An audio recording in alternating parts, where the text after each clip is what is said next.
tigers may soon be extinct. How do we save them and other endangered species? Well, here's an idea. Let's eat them. Wild tigers are disappearing.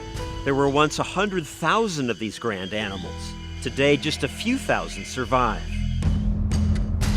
They're disappearing because poachers kill them for their skins. And mostly, they get crushed tiger bone, which is made into a paste that's supposed to kill pain. We have a situation here. Harrison Ford does public service announcements to support the international ban on the sale of exotic animal products.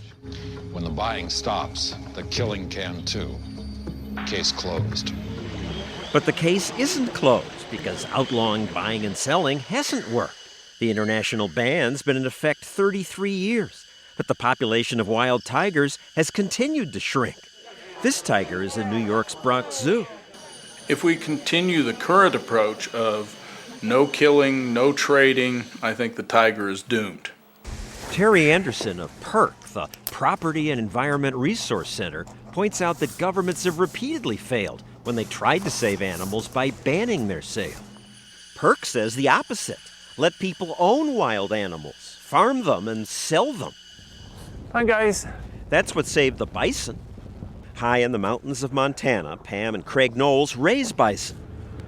Hey, Wooly Bully. Did you give him oats? Yeah, I gave him some. Millions of these animals once roamed America, but 100 years ago they were almost extinct. Why? Because no one owned them. No ranchers like the Knowles had an incentive to protect them. People just killed them and sold their hides.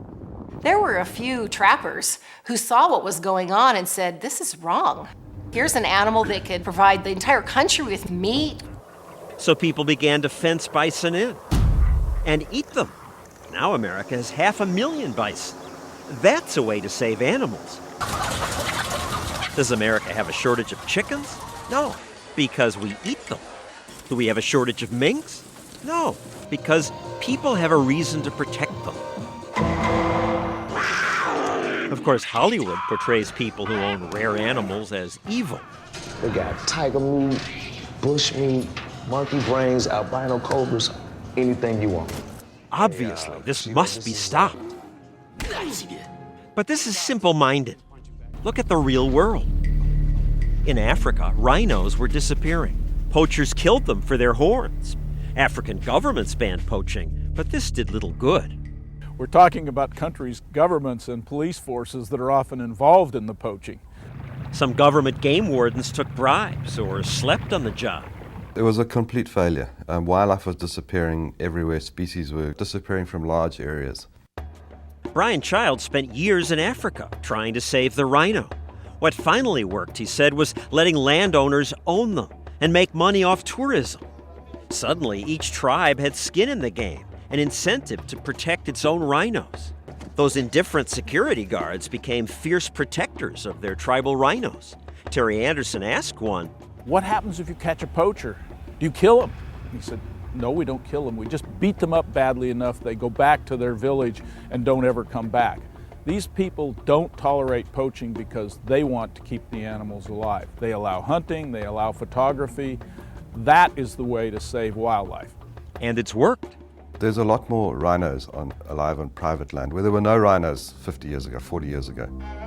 Right now in China, thousands of tigers survive only because some tiger farms protect them. These farms exist because their owners hope that next year the Chinese government will lift its ban on tiger sales. But that would be terrible, say groups like Conservation International. Judy Mills is their wildlife trade advisor. Why not let people have tiger farms? There is no need to farm tigers. But why not allow people to? At least we'll have some tigers. Let me tell you about a survey that we did recently in China, which showed that 90% of Chinese people actually support the ban. Well, it's nice that they said that, but half the people in your own poll also said that they'd consumed products that they thought contained tiger. We know that Chinese people believe that having a bottle of tiger bone wine in the cupboard, is a nice thing to have around in case somebody has some aches and pains. So what does it matter if they say, we like the ban, but we're going to use it still? They support the ban and they see the greater good in keeping the ban in place. Your method isn't working. Our method is working, but to a certain degree it hasn't had a chance to work. How long can we wait? Mills claims the ban's worked in America. It is illegal now even to sell medicines that pretend to contain tiger parts. But even in relatively law-abiding America, we easily found these products in my town. Your head's in the sand. Dream on. The bans have worked tremendously. By my calculations, more than 2,000 tigers are still alive in the wild today because of the ban. Oh, please. Thousands more have vanished because people are not allowed to own and sell tigers. It's quite the conceit that a few conservation groups think a government decree can get 1 billion plus people to just change their culture. The demand is there by people for thousands of years who have felt that this is a useful medicinal product for them. That isn't going to go away. So it makes sense that farming tigers will meet that demand. But Judy Mills wants no part of that. You didn't drink the Kool-Aid with these people at Perk, did you? Yes, I did. Did you? I found them totally convincing. Because I don't think you can stop human nature. I think the evidence is that where they farmed animals, they have kept them alive. Believing that farming tigers and reopening trade in their products will somehow save wild tigers is magical thinking. Magical thinking?